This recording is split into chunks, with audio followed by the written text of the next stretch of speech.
네, 하나님 말씀은 전도서 4장입니다. 전도서 4장 1절로 3절까지 말씀 함께 보겠습니다. 전도서 4장 1절로 3절까지 있는 말씀입니다.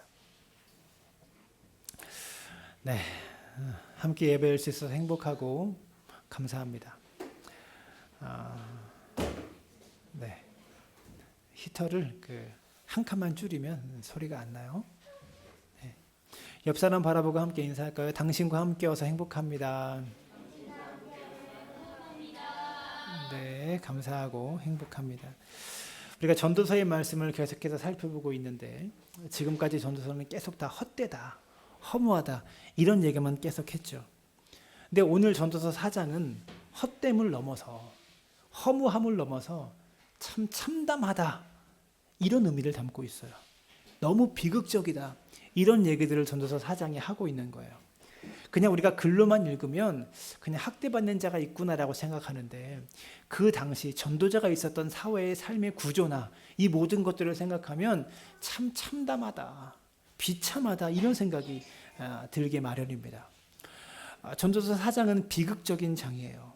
그래서 전도자가 무엇을 그렇게 비극적으로 말하고 참담하다 이런 느낌까지 우리에게 전달해 주고 있는가 살펴보면 4장 1절 한번 볼까요? 이렇게 말하죠. 내가 다시 해 아래에서 행하는 모든 학대를 살펴보았도다. 보라, 학대받는 자들의 눈물이로다.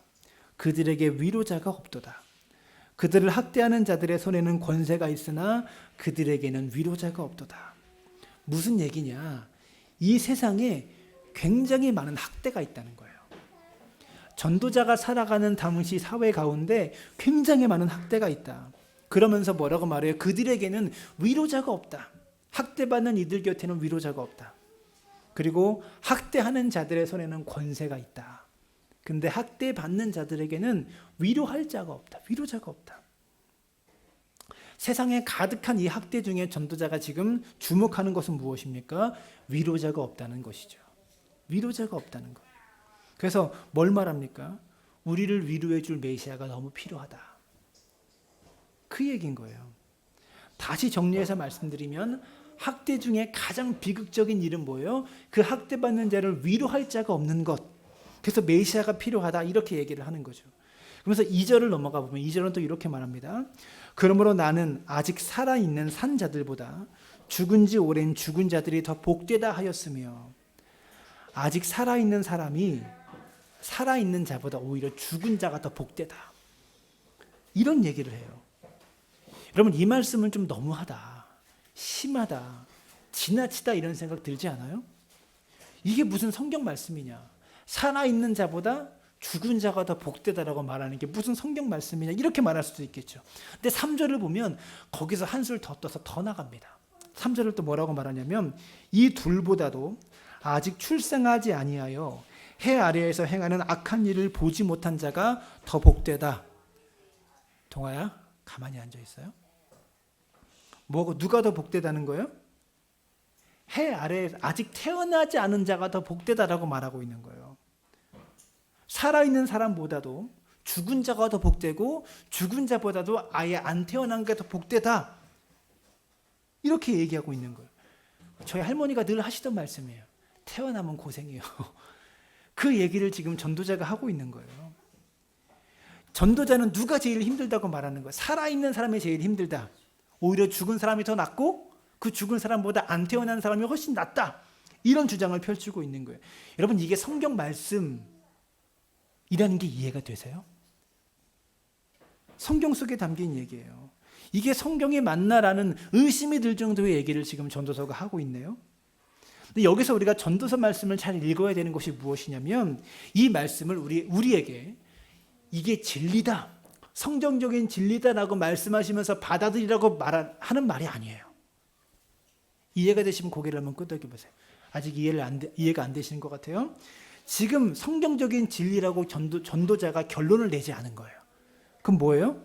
아직 여러 가지 논리들을 쫙 펼쳐나가면서 아직 논리를 전개하고 있는 거예요.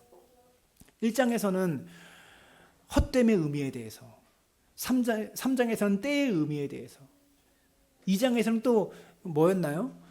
갑자기 생각이 안 나요. 뭐의 의미에 대해서 계속 지금 논리를 전개하고 있으면서 마지막 결론은 어디에 나와요? 12장에 나오는 거예요. 논리 전개 중에 있는 말씀 한 구절을 딱 따다가 성경에 이르기를 안 태어난 게 제일 복되다더라. 이렇게 생각하면서 이 말씀을 진리라고 우리가 받아들이면 안 된다는 거죠. 전도서 1장부터 11장까지는 이 전도자가 진리를 찾아가는 과정 속에서 철학적인 고민을 하고 있는 것이지 1장부터 11장까지 나오는 모든 말씀이 다 진리는 아니다. 이것을 알고 전도서를 읽어야 되는 거예요. 안 태어난 게 제일 복되다. 이걸 받아들이면 안 된다는 얘기예요. 지금 전도자는 데카르트의 첫 시간에 얘기했죠. 데카르트와 같은 방식으로 모든 것을 의심하면서 진리를 찾아가고 있는 과정인 것이고 그 과정을 다 지나고 전도자가 깨달은 것이 12장에 나온다는 거예요. 그래서 전도자가 철학적인 고민을 하다가 이 세상에 이렇게 끔찍한 학대가 만연하니까 차라리 죽거나 오히려 안 태어나는 것이 더 복된 게 아닐까라고 고민 중에 있는 거예요.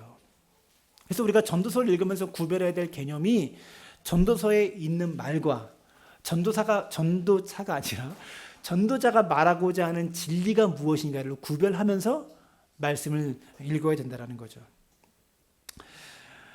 요셉의 삶을 보면 요셉이 억울하게 감옥에 갔잖아요. 거기까지만 딱 끊어서 하나님께서 요셉을 감옥에 보내셨다 이렇게 얘기해도 물론 맞는 말이잖아요. 틀린 말은 아니잖아요. 근데 그게 하나님께서 하시고자 하는 최종적인 역사입니까? 그것은 또 아니에요.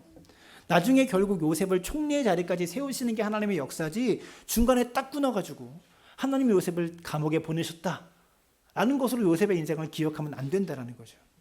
마찬가지로 이것은 논리의 전개 중에 있는 것이라는 것을 기억하였으면 좋겠어요.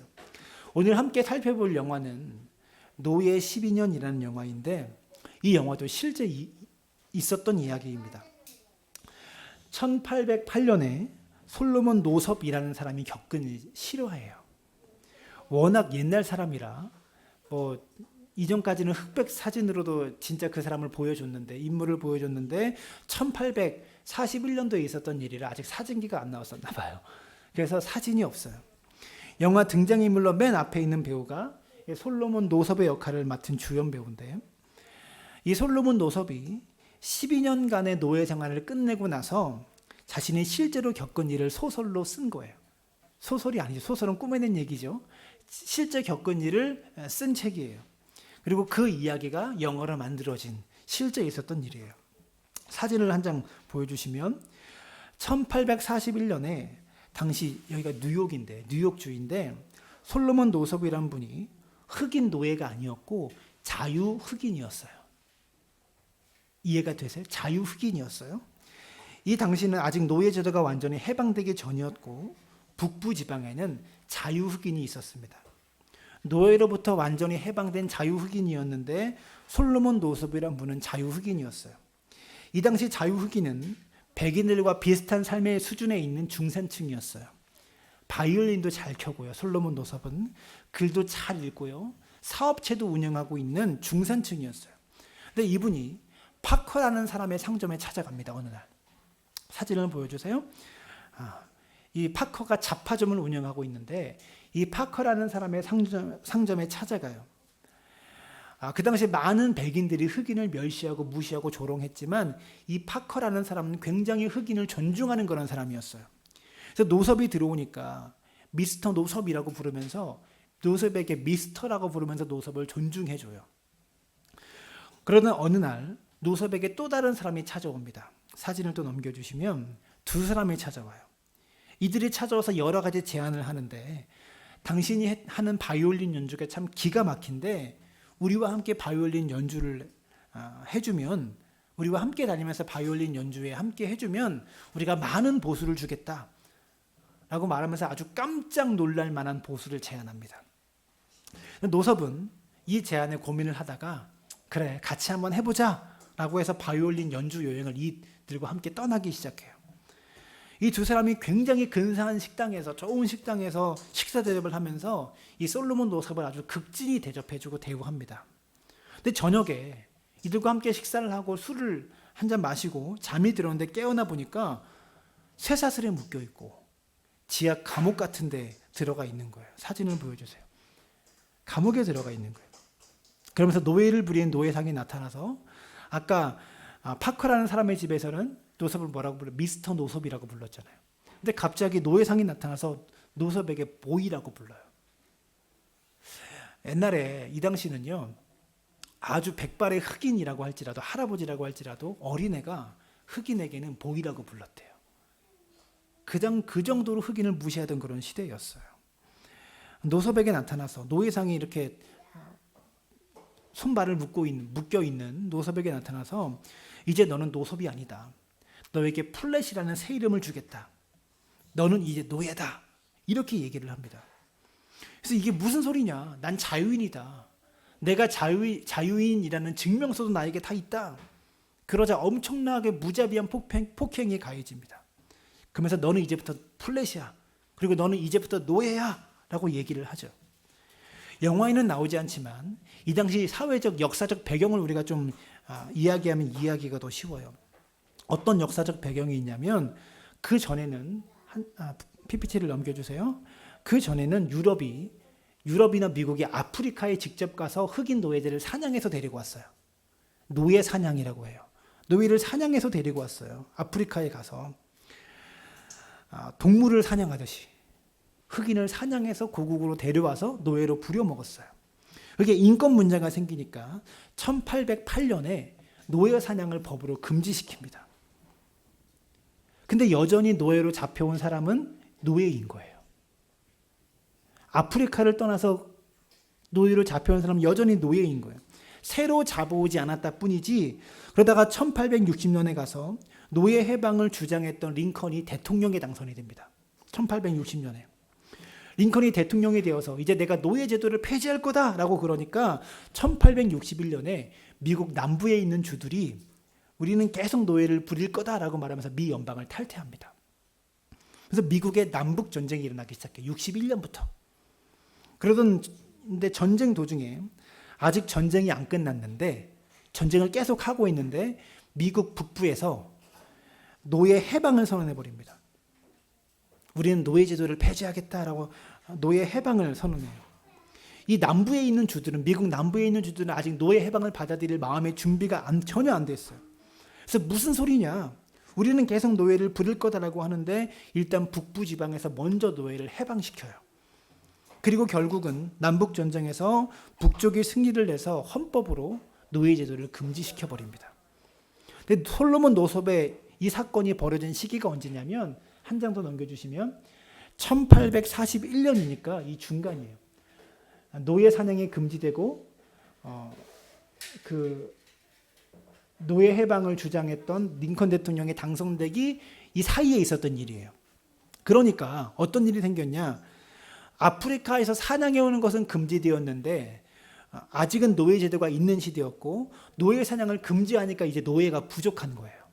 미국이라는 나라 안에. 그래서 나쁜 사람들이 어떤 일을 벌이냐면 북쪽에 있는 자유 흑인들 있잖아요. 자유 흑인들을 납치해다가 남쪽에 팔아넘기는 일을 사람들이 벌이고 있는 거예요. 이 솔로몬 노섭이 그 일에 희생당한 거죠. 자유인이었는데 납치가 돼서 남쪽에서 노예가 된 겁니다. 그래서 북쪽에서 이제 납치를 당해가지고요.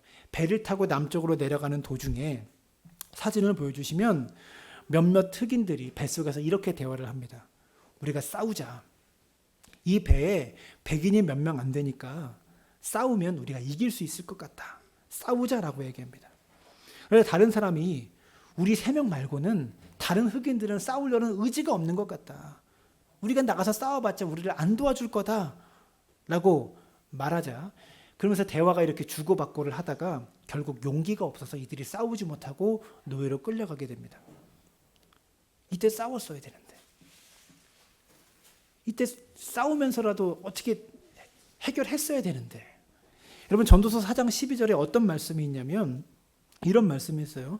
우리가 이 말씀을 꼭 기도에만 적용하는데 이런 일에 적용, 사회적인 부조리와 사회적인 악 이런 것에 저항하라는 말씀이 학대받는 자들에게 뭐라고 말합니까? 4장 12절에 한 사람이면 패하겠거니와 두 사람이면 맞설 수 있나니 세 겹줄은 쉽게 끊어지지 아니하느니라. 한 사람이면 지죠. 한 사람이 싸우면 패할 겁니다. 한 사람이 이길 방법이 없어요. 근데 두 사람이면 맞설 수 있는 거예요. 세 사람 이상이면 어떻게 되는 거예요? 쉽게 끊어지지 않는다. 저항할 수 있고 대항할 수 있다. 이 얘기를 성경이 하고 있는 거예요. 우리가 이 말씀을 꼭 기도에만 인용하는데, 기도는 함께 모여서 이렇게 여러 명이 힘을 합쳐서 기도하면 끊어지지 않는다. 이거에만 인용하는데 맞는 적용이지만, 전도서의 말씀 본래의 의미는 뭐예요? 사회적인 부조리에 힘을 합쳐 맞서라는 거예요. 잘못된 학대에 힘을 합쳐서 맞서야 된다는 거예요. 근데 힘을 합치지 못했던 그들은 결국 노예가 되어서 죽음보다 못한 삶을 이들이 살아가게 돼요. 결국 남부에서 내렸습니다. 남부에 내려가지고 노예시장에 팔려가게 돼. 사진을 보여주시면 노예시장에 배에서 내려가지고 팔려가는데 신체 검사를 해요. 입을 벌려봐라 라고부터 시작해서 남녀 구분도 안 하고 신체 검사를 하면서 팔려가게 되는데, 솔로몬 노섭을 샀던 한 백인이 여자 노예도 한 명을 더 살려고 해요. 근데 여자 노예는 아이들이 있어요. 딸의 아이가 있어요. 여자 노예가. 그래서 이 노예로 팔려갈 엄마, 흑인 엄마 노예가 제발 아이와 같이 좀 저를 좀 데려가 달라고, 아이를 딴 데로 보내지 말고 나랑 좀 같이 데려가 달라고 사정을 합니다. 근데 노예상이 이 어린애를 이용해 먹기가 좋은 거예요. 그래서 얘는 안 판다. 이 가격에 팔 수 없다. 그래서 백인이 할 수 없이 엄마만 사갑니다. 정말 인간이 해서는 안 되는 일인데 백인들이 그런 짓을 했어요. 근데 문제는 이런 백인들이 어떤 사람들이냐? 정말 극악무도한 사람들이냐? 아니에요. 나쁘고 인간 말종에 나쁘고 못된 사람들이냐? 그게 아니에요. 교회를 너무나 열심히 다니던 사람들이에요. 어느 정도로 열심히 다니냐? 노예들을, 자기 집에 노예들을 다 이렇게 모아놓고 가정 예배를 드리는 사람이었어요. 근데 그런 사람들이 이런 일을 했던 거예요. 사진을 보여주세요. 솔로몬 노섭을 사갔던 백인의 집에서 가정에서 예배를 드려요. 노예들을 모아놓고 가정 예배를 드립니다. 노예 주인이 무슨 말씀으로 지금 예배를 드리느냐면, 누구든지 내 이름으로 이런 어린아이 하나를 영접하면 곧 나를 영접함이니, 지금 방금 새로 사온 노예를 완전히 자식과 생이별을 시켜놓고, 그 어린애와 생이별을 시켜놓고 아이와 부모를 완전히 갈라놓고 나서 이런 어린아이 하나를 영접하면 곧 나를 영접하는 거다. 이 말씀을 읽으면서 예배를 인도하고 있는 거예요. 사진을 또 보여주세요. 그러면서 누구든지 나를 믿는 이 작은 자 중 하나를 실족하게 하면 연자 맷돌을 목에 달아서 깊은 바다에 빠뜨리는 것이 낫다. 이 말씀을 지금 자기한테는 적용 못하면서, 적용하지 않으면서 읽고 예배를 드리고 있는 거예요. 이 말씀이 나에게도 적용된다는 것은 백인들은 지금 꿈에도 못 꾸면서 지금 말씀을 읽고 예배를 드리고 있는 거예요. 이렇게 가정 예배를 드릴 정도로 신앙이 좋고 믿음이 좋았던 기독교인들이 노예를 이렇게 끔찍하게 부렸던 거예요. 사진을 보여주시면, 이 사진이 뭐냐면 미국의 바이블 벨트입니다. 바이블 벨트가 뭐냐면 미국 남부 지역에는요, 기독교인들이 굉장히 많아요. 지금 저기만 이렇게 있는데 저기를 가로질러서 동부 지역까지, 서부 지역까지, 남부 지역에는 교회들이, 큰 교회들도 굉장히 많고요, 기독교인들이 굉장히 많아요. 그래서 기독교인들이 가장 많고 가장 열심히 믿는 지역을 미국의 바이블 벨트라고 해요. 근데 이것과 완전히 일치하는 벨트가 있습니다. 무슨 벨트냐면 블랙 벨트예요. 사진을 또 보여주세요. 흑인들이 가장 많이 사는 지역이었고 가장 많은 노예들을 부렸던 지역이 같은 지역이에요. 바이블 벨트와 같은 지역이에요. 가장 잔인하게 노예를 부려먹었던 지역이 바로 바이블 벨트, 블랙 벨트, 두 벨트가 일치합니다. 무슨 얘기죠? 교회를 제일 열심히 다녔던 사람들이 노예를 제일 많이 부려먹었다라는 얘기예요. 그래서 이제 솔로몬 노섭이 노예로 잡혀가니까 이 노예의 관리인이 누구였냐? 주인 말고 관리인이 목수였는데, 노예들을 모아놓고 이제부터 너희가 노래를 불러라. 무슨 노래를 부르라는 거예요? 사진을 보여주세요. 무슨 노래를 부르라고 하냐면 깜둥이가 도망치네. 깜둥이가 도망치네. 도망치다가 우리는 잡혀서 목에 매달려 죽는다. 이 노래를 부르라는 거예요. 흑인 노예들에게. 할 수 없이 노래를 시키니까 흑인들이 노래를 불러요. 이런 노래를 계속 부르면서 일을 하게 됩니다. 일을 하는데 이 솔로몬 노섭이 머리가 좋은 사람이거든요. 공부도 많이 했고. 노섭이 일을 편하게 할 수 있는 아이디어를 냅니다. 그 아이디어가 주인에게 큰 이익을 줬는데 그러면 주인 입장에서 당연히 좋은 거잖아요. 좋은 일이잖아요. 근데 주인이, 이 관리인이 솔로몬 노섭을 시기하기 시작합니다. 아주 극심한 시기심에 사로잡혀요. 사진을 보여주시면 그래서 노섭을 괴롭히다가 결국 솔로몬 노섭을 나무에 매달아 버려요. 그러다가 정말 죽기 직전에 사람들이 나타나서 노섭이 간신히 목숨을 구하게 돼요. 지금 백인은 깜둥이 주제에 네가 나보다 좋은 아이디어를 냈단 말이야? 그래서 완전히 시기심에 사로잡혀 있는 거예요. 그래서 오늘 전도서 4장 4절의 본문 말씀은 이것에 대해서 이렇게 말합니다. 내가 또 본즉 사람이 모든 수고와 재주로 말미암아 이웃에게 시기를 받으니 이것도 헛되어 바람을 잡는 것이로다. 정말 열심히 일하고 능력이 있었는데 노섭이 결과는 이웃에게 시기를 받는 거예요. 열심히 일하고 능력이 있는데 오히려 시기와 질투를 받는 거예요. 그래서 뭐라고 말해? 이것도 헛된 거다. 능력이 있어봤자 이것도 헛되구나. 전도자는 이렇게 말하고 있는 거예요. 이 전도자가 누군지는 몰라요. 말씀드렸죠? 첫 시간에, 두 번째 시간에 말씀드린 거. 솔로몬인지 아니면 다윗의 다른 후손들의 왕 중에 누군지. 하지만 이 전도자가 탁월한 능력의 소유자였던 것만은 확실한 거예요. 이걸 느낀 거죠. 아, 내가 이렇게 온갖 업적들을 많이 다 이루어 보니 사람들이 엄청나게 시기하더라. 그래서 전도자가 그걸 느낀 거죠. 이게 소용없는 거구나. 그래서 이 집에서 솔로몬 노섭을 좋은 아이디어를 냈다. 흑인 주제에.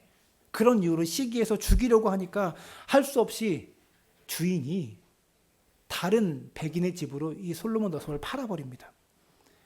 그래서 다시 팔려간 백인의 집은요, 아주 악독한 주인이었어요. 이 사람은 전 주인에 비하면 전 주인이 너무 좋을 정도로 악독한 주인에게 팔려가는 거예요. 근데 이 사람도 교회를 열심히 다녀요. 근데 정말 잔인해요. 역시 흑인들을 모아놓고 예배를 드리는데 이번에 어떤 본문을 선택하느냐. 사진을 보여주세요. 누가복음 12장 47절 말씀을 선택해서 흑인 노예를 모아놓고 예배를 드려요. 주인의 뜻을 알고도 준비하지 아니하고 그 뜻대로 행하지 아니한 종은 많이 맞을 것이요. 바이블 벨트에, 저 바이블 벨트에 교회를 열심히 다니는 사람들이 노예를 부리면서 주인에게 복종해라. 이게 하나님의 뜻이다. 계속 가르치고 이런 말씀을 인용하면서 주인 말을 잘 안 들으면 매를 많이 맞게 된다. 이 말씀을 인용했어요. 그리고 얼마나 이게 그 당시에 많은 백인 크리스천들이 인용했던, 노예들을 부를 때 인용했던 말씀이에요. 그리고 실제로 얼마나 잔인하게 때리냐면 목칼을 하루에 따는 양이 정해져 있는데 그것보다 못 따면 다른 노예들이 일하고 있는 앞에서, 사진을 또 보여주세요. 지금 저 뒤에 희미하게 보이는데 목칼을 따면서 일을 하고 있는데 저 뒤에서 잔인하게 소리가 다 들릴 정도로 잔인하게 때립니다. 채찍질을 합니다. 정말 죽는 게 훨씬 나은 삶을 지금 살아가고 있는 거죠. 이 사악한 주인이 이제는 한 젊은 여자 흑인을 성적 놀이개로 삼습니다. 그러니까 이 주인의 부인이 화가 난 거예요. 백인 주인의 부인이 화가 나가지고요, 이 흑인 여자 아이의 얼굴에 흉터를 만들어요. 유리병을 집어던져 잔인하게 흉터를 냅니다.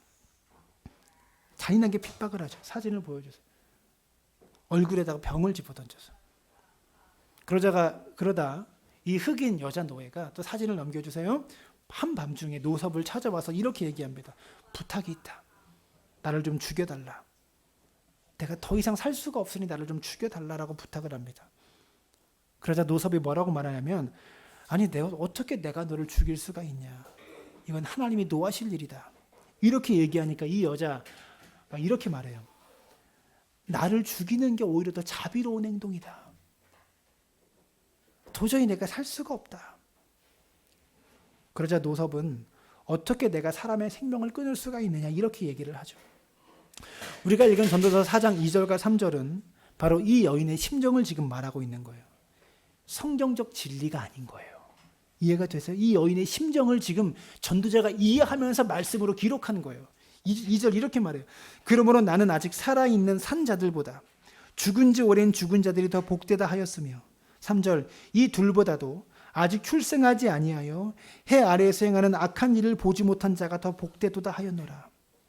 이 여인의 마음이 이런 거예요. 차라리 죽는 게 훨씬 복되겠다. 훨씬 더 복 있는 일이겠다. 오히려 태어나지 않아서 이렇게 끔찍한 일을 안 보는 게 더 복되는 거예요. 여러분, 이런 삶에서 애 낳았자, 자식 낳았자 그게 뭔 소용인 거예요. 그래서 태어나지 않은 게 더 복된 거구나라고 전도자가 말하고 있는 거예요. 왜 전도자도 그 시대에, 성경 시대에 노예들을 얼마나 학대하는지를 봤거든요. 이건 성경적인 진리를 얘기한 게 아니라 학대받는 자들의 절규를 이 전도자가 이해하면서 말씀에 기록해 놓은 거예요. 철학적 고민을 말하는 거죠. 이런 삶이 동물의 삶보다 나을 게 뭐가 있어요. 밭을 가는 소보다 못한 대우를 받으면서 지금 살아가고 있는 거잖아요. 그러다가 이제 솔로몬 노섭이 어떤 한 사람을 만나게 돼요. 사진을 또 보여주시면 이 사람이 캐나다 사람인데요. 이 배우의 이름이 브래드 피트예요. 유명한 배우 브래드 피트가 영화의 주연도 아니고 조연으로 나와요. 이 브래드 피트가 캐나다 사람으로 나오는데 이 사람이 노예 해방론자예요. 캐나다는요, 인권의식이 미국하고 다릅니다. 빈부의 격차, 인권의식에 가장 저급한 나라가 자본주의의 국가 미국이에요. 우리는 미국을 신앙의 나라로만 알고 있잖아요. 거린들이 제일 많은 나라가 미국이에요. 철저한 자본주의이기 때문에.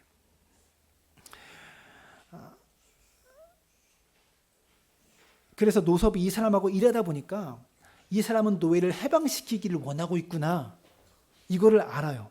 그래서 이 사람은 정말 믿을 만한 사람이다 라고 생각해서 이 캐나다 사람에게 부탁을 합니다. 내가 부탁을 하는데 내가 자유인이라는 증명서가 내가 살던 뉴욕 집에 있다. 뉴욕에 있는 내 친구에게 그 자유 증명서를 좀 가져다 달라고 편지 하나만 좀 보내달라. 그래서 브래드 피트가 이 부탁을 들어주죠. 어느 날 하루는 솔로몬 노섭이 여느 때와 다름없이 땡볕에서 일하고 있는데 갑자기 한 명이 찾아옵니다. 사진을 보여주세요. 아까 상점을 운영했던 파커라는 사람이 뉴욕에서 여기까지 마차를 타고 솔로몬 노섭을 구하겠다고 자유증명서를 들고 왔어요. 아까 파커를 인격적으로 미스터 파커라고 부르면서, 미스터 노섭이라고 부르면서 대화했던 그 상점 주인이, 여러분, 그 북부에서 남부까지 마차를 일주일 넘게 타고 달려왔을 거예요. 뉴욕에서 여기까지 마차를 타고 왔어요. 그래서 재회의 기쁨을 나눕니다. 근데 주인은 아직도 솔로몬 노섭을 놔줄 생각이 없어요. 그래서 주인과 말다툼을 하다가 결국 솔로몬 노섭이 풀려나게 되고 자기에게 있었던 12년간의 이야기를 책으로 쓰게 돼요. 사진을 보여주시면 그게 노예 12년이라는 책이에요. 오늘 전도서 4장 9절은 우리에게 이렇게 말하고 있습니다. 두 사람이 한 사람보다 나음은 그들이 수고함으로 좋은 상을 얻을 것임이라. 두 사람이 한 사람보다 나은 게 뭐냐? 그들이 수고함으로 좋은 상을 얻을 거다. 한 사람이 일할 때보다 두 사람이 일하면 좋은 상을 얻는다. 여기서 말하는 좋은 상이 뭐겠어요? 뭐가 좋은 상일까요? 지금 전도서의 전도자의 논리에 의하면 전도자가 모든 게 다 헛되다라고 말하고 있는데, 당연히 좋은 상이 돈을 많이 벌 거다, 이런 얘기는 아니겠죠. 그럼 전도자가 말하고 있는 한 사람보다 두 사람이 함께 할 때 받는 좋은 상이 뭐냐? 10절에 말하고 있는데 10절 이렇게 말하죠. 혹시 그들이 넘어지면 하나가 그 동물을 붙들어 일으키려니와 홀로 있어 넘어지고 붙들어 일으킬 자가 없는 자에게는 화가 있으리라. 한 사람이 두 사람보다 나은 상이 있는데 그 상이 뭐냐? 둘 중에 한 명이 넘어지면 하나가 동물을 붙들어 일으켜줄 자가 되지 않느냐. 홀로 있어서 넘어지면 붙들어 일으켜줄 자가 없으면 화가 있는데, 크게 져주고 그게 화가 있는데 함께 있어서 붙들어줄 자가 있으면 그게 복된 게 아니냐라고 전도자가 말하고 있는 거예요. 그게 두 사람이 함께 일할 때 받는 상이다. 여러분, 이게 오늘 전도서 4장의 핵심인 거예요. 전도서 4장 1절 첫 부분에서 전도자가 해 아래에서 행하는 모든 학대를 살펴보면서 무엇이 없는 것을 안타까워했죠? 그들에게 위로자가 없는 것을 안타까워했잖아요. 학대 중에 위로해줄 자가, 붙들어 일으켜줄 자가 없는 거예요.